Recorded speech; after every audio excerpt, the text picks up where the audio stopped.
There's been we spoke on Thursday. Things were looking pretty good with the memorandum of understanding, and talks were underway between Israel and Lebanon. So tell us what has happened since then. Well, Lebanon since then has signed what I would call a surrender deal with the Israelis that basically declares war on its own people. Before I get into it, Zoe, I want to play a clip of Congresswoman Rashida Tlaib actually sending a message to the Lebanese government after they signed this surrender deal. This was yesterday on the House floor as they were debating her reintroduction of a war powers resolution on Lebanon. So let's listen in. Prominent figures in both Israel and the Trump administration are now openly rooting for the new Lebanese civil war to further destabilize the country and prolong this invasion. It's sickening. To the Lebanese government, learn the lessons of the countries before you and the lessons of Lebanon's own history. The Israeli government does not abide by any agreements. They have violated every single ceasefire in all the so-called peace agreements. Time and time again, a ceasefire with Israel means you cease, they fire. Wake up. The so-called agreement is not protecting Lebanese people. This is about apartheid government and structure expanding into your country. Do not abandon your land and your people and become another subcontractor for the Israeli occupation. And shame on those who separate Beirut with South Lebanon. Lebanon is Lebanon. They are one people. Letting outsiders divide your people will only lead to a greater instability and another civil war. Meanwhile, Mr. Speaker, on the ground, Lebanese people continue to endure horrific violence. The Israeli government has killed 10 more Lebanese in the past 24 hours as we speak on this floor. The destruction of Lebanon continues with U.S. military support. I mean, that is just so beautifully said. Thank you, Queen Rashida. And she is, by the time this segment comes out on YouTube, there will already have been the vote that she's reintroduced the War Powers Resolution to end U.S. participation in the war in Lebanon. But I appreciated what she said there, and I wanted to highlight it because I'm going to basically spend the next several minutes breaking down what the hell happened with this deal that the Lebanese government signed with the Israelis and the Americans last Friday night news dump for me, literally. I also want to note, I do read the comments, and I know the last time I did a segment where I explained something, there was a few comments upset that I monologued. And I hear you that I didn't stop to have a conversation with Zoe, and I want to have a conversation with Zoe, but I do need to get through why this deal is so horrible. So sorry, guys, you're going to have to listen to me monologue for a little bit, and then we'll get to Zoe's thoughts on this. I just want a warning at the beginning here because girl's about to get ranty. I'm going to give you a rant because I'm pissed. I'm pissed because I'm talking to you from Lebanon, where Israel has killed over 4,200 people since March and displaced over 1 million, is now occupying a huge portion of the country, refuses to leave. And as Rashida Tlaib warned about this surrender deal, the Lebanese government needs to wake up because that is what this is, a surrender deal. It's not a ceasefire. It's not a peace agreement. It's a surrender. And the Lebanese government signed it themselves against their own people.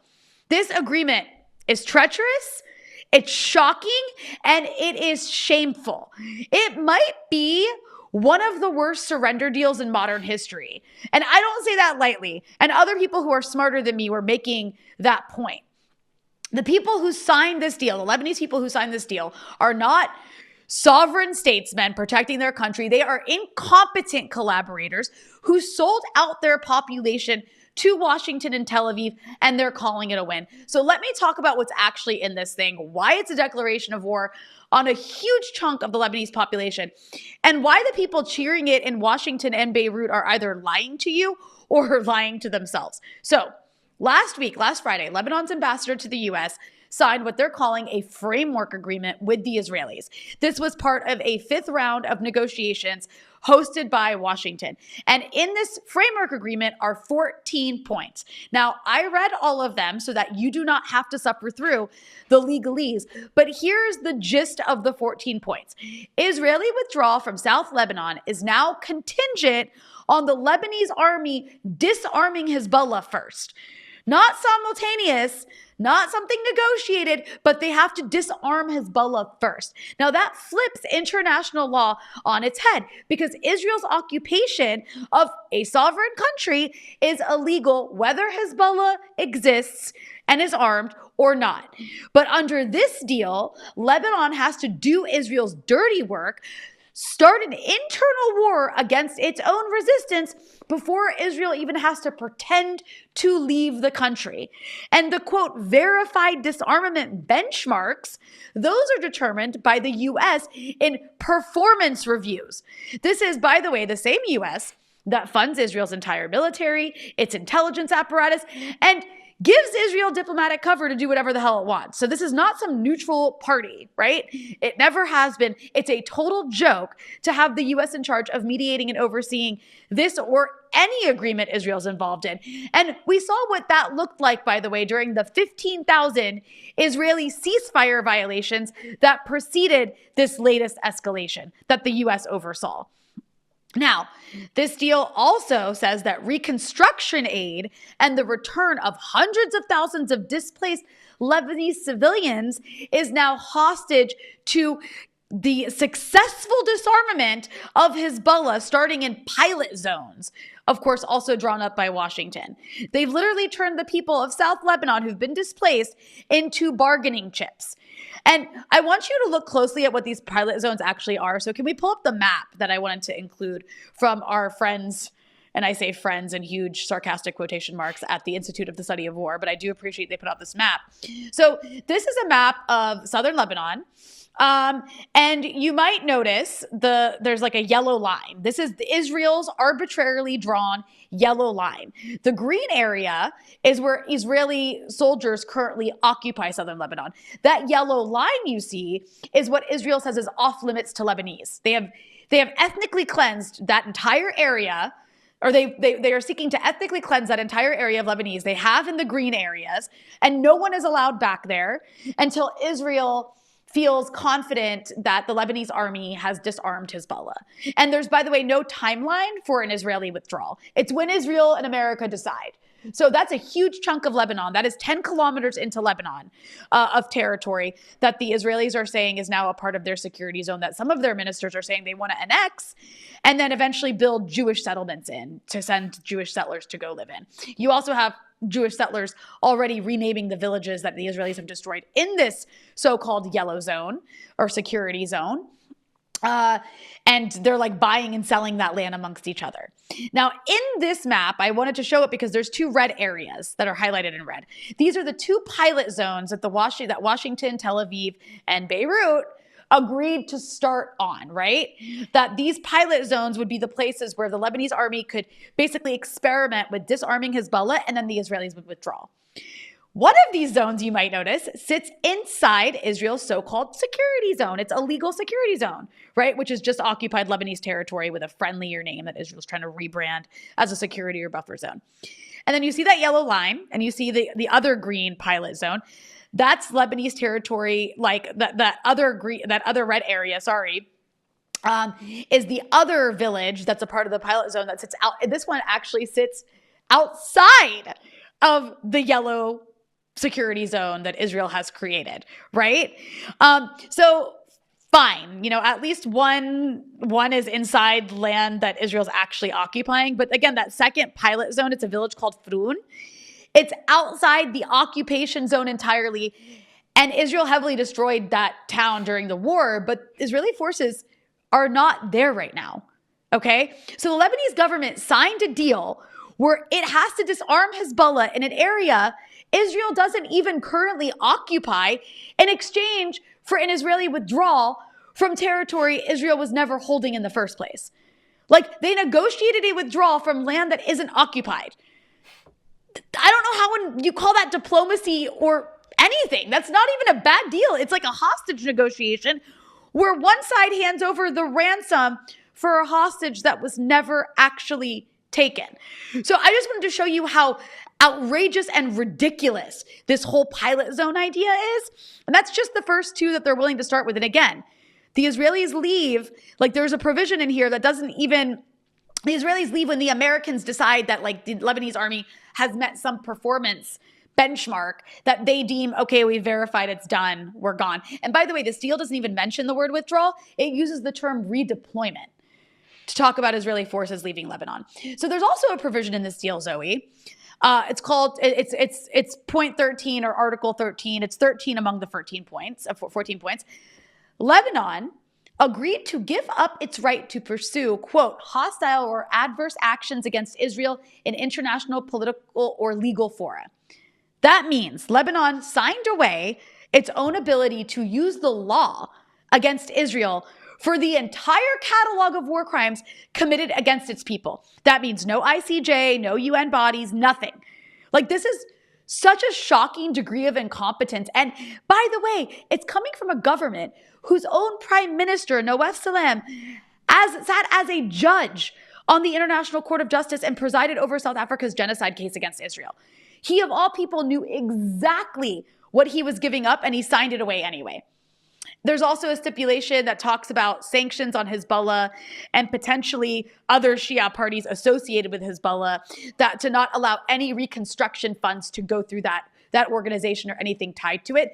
It's basically trying to put all reconstruction ability and aid in the hands of people outside of the Shia community, to starve this community and, again, hold it hostage to disarming Hezbollah. So, put all these horrible points together, and what you actually have is just the worst surrender deal you could come up with. Like, I couldn't have even imagined this in my wildest nightmare. The Lebanese army's disarmament benchmarks are set by Washington. Its performance is reviewed by Washington.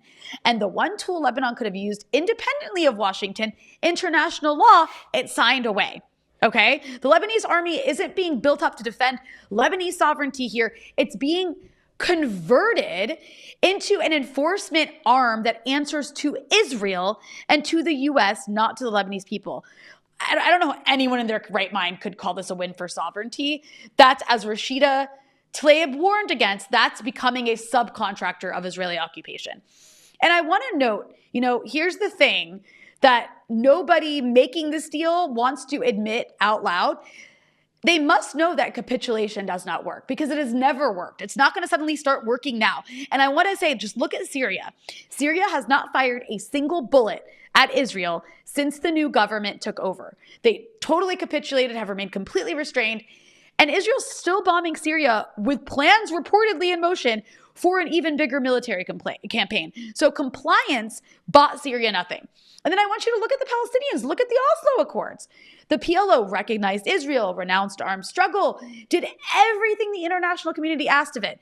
And 3 decades later, we're looking at a West Bank that's more occupied, more settled, more annexed than it's ever been. Submission was rewarded with more occupation, not less. So when Lebanon's elites tell you that disarming the resistance and bending the knee will finally bring peace and sovereignty, ask them to name one time anywhere that this has actually worked with Israel. And they can't, because it doesn't exist. And then, I want to note that scholar Osama Makdisi, who has been a guest on Dispatches before, he actually laid this out in a really great Substack post. It's worth sitting with. Israel has 2 models for Lebanon. The first model is the West Bank, which is like this neutered PA-style government, totally subordinate to Israeli will, financed by others to do Israel's security work, while Israeli settlers and soldiers terrorize the population, and Israel keeps annexing land underneath them as they put facts on the ground. And the second model is Gaza. That's total obliteration, ethnic cleansing of the South. And then after the genocide, we just all watched it in real time. And then after the destruction of the South, we just all watched it in real time. And after hearing Israeli ministers over and over say they want to turn South Lebanon into Gaza, that's very much a model they're trying to implement. So Osama Makdisi's point was, that I think should terrify every Lebanese official popping champagne over this quote unquote win, is that no matter how badly Lebanon's elites want to believe they're different from Palestinians, geography and history, as he put it, and Israeli strategy do not care about that fantasy of separatism. The road they are walking is the same road. I want to talk for a moment about who opposes this, because that matters, who's on which side. Western media wants you to think that this is Lebanon versus Hezbollah and that Lebanese are just all thrilled right now unless they're in Hezbollah. That's not the case. You have 20 political parties rejecting or criticizing this framework. And I'm not going to go through the specific ones because you guys aren't going to know who I'm talking about unless you're in Lebanon. But that includes parties from all sects.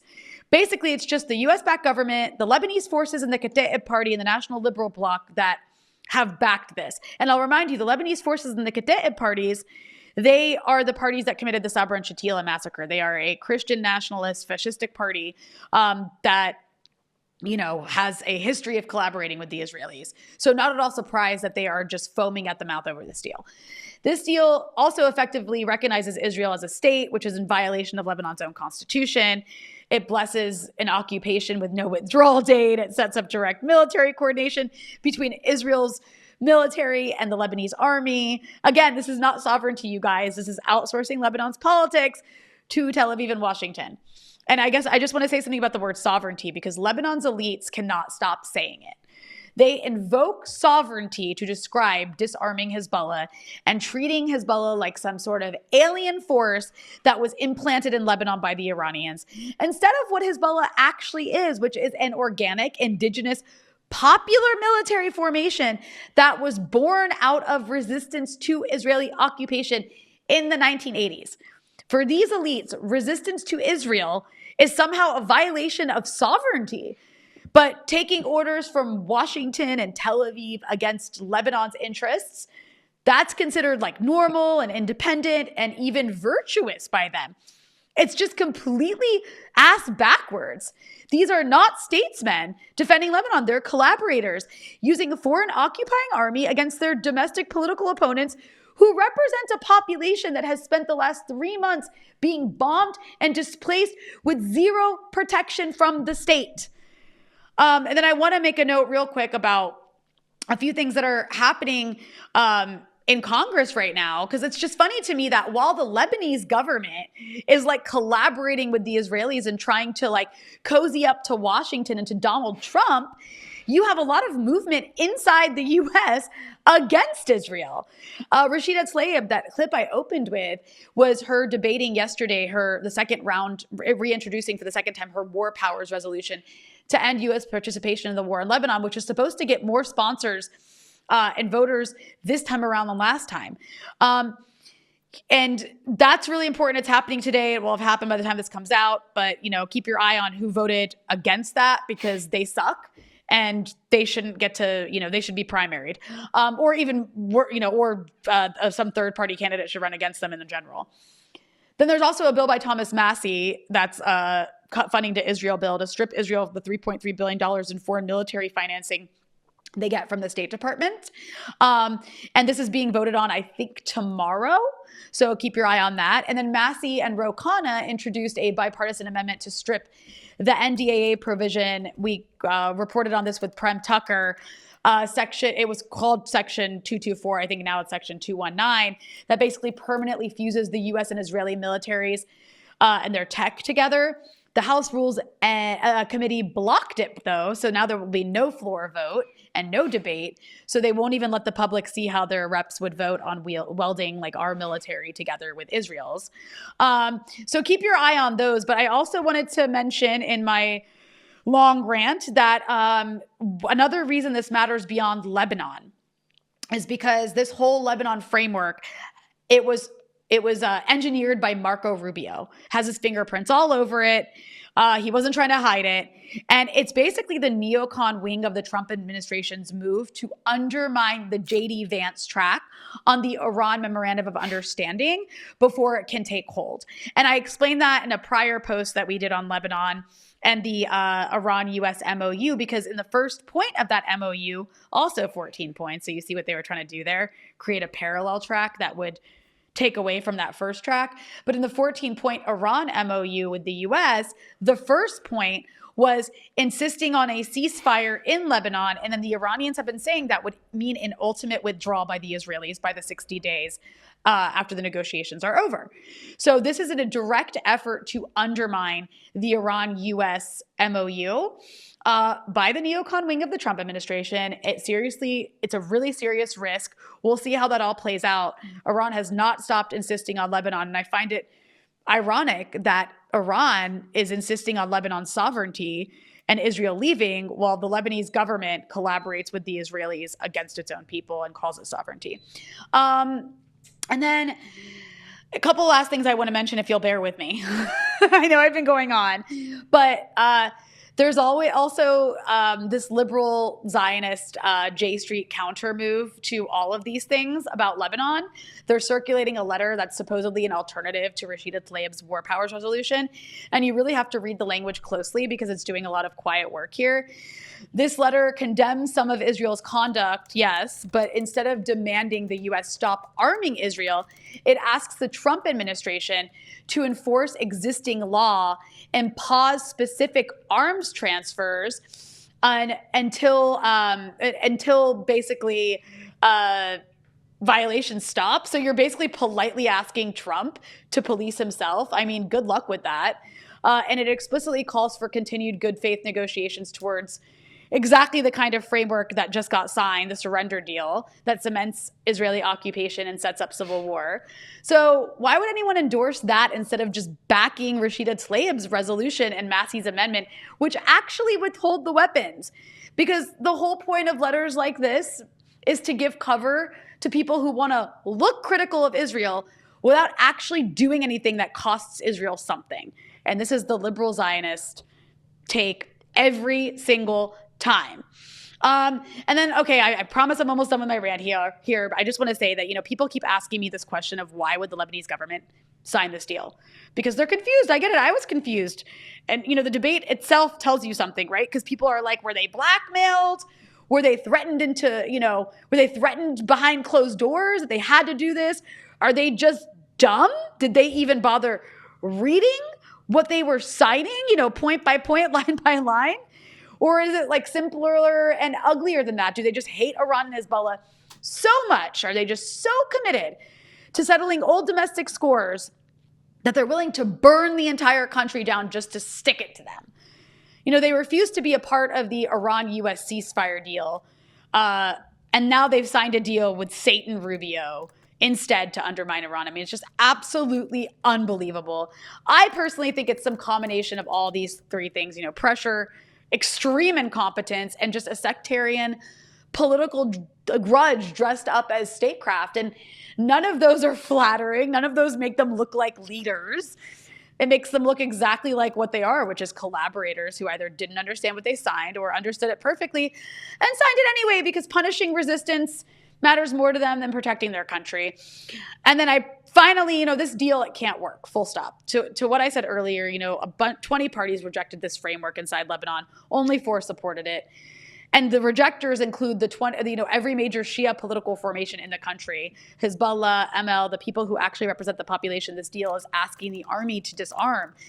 A plan to disarm Hezbollah that has zero buy-in from the massive Shia community in Lebanon, zero internal political consensus, is not a workable plan. It's a fantasy.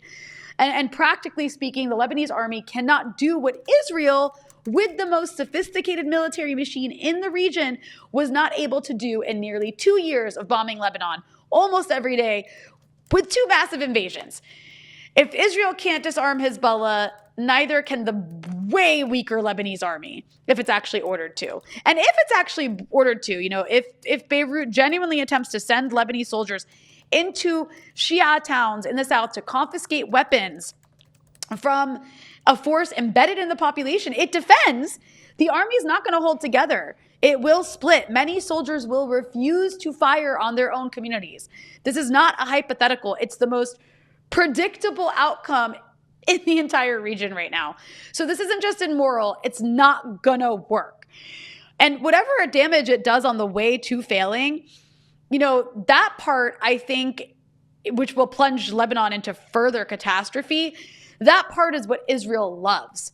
because Israel wants nothing but instability and chaos for the entire region. They don't care. I mean, they'd love for Lebanon to sign some sort of normalization agreement with Israel, but at the end of the day, like, they don't really care what the hell happens in Lebanon's civil war, whatever. It's poor, it's sanctioned, who cares? At the end of the day, all they care about is just chaos and instability and taking more land. And this kind of agreement, if it's allowed to stand, will allow them to do just that. So at the end of the day, I think the one main obstacle in the way of an agreement like this remains Iran. And whether Iran will continue, and so far it has, even after this deal, it seems like Iran is pretty insistent. It's all on if Iran is continuing to demand a ceasefire and withdrawal for Lebanon as a part of a broader regional settlement, and if it remains in a position of strength to be able to use its leverage to make that happen.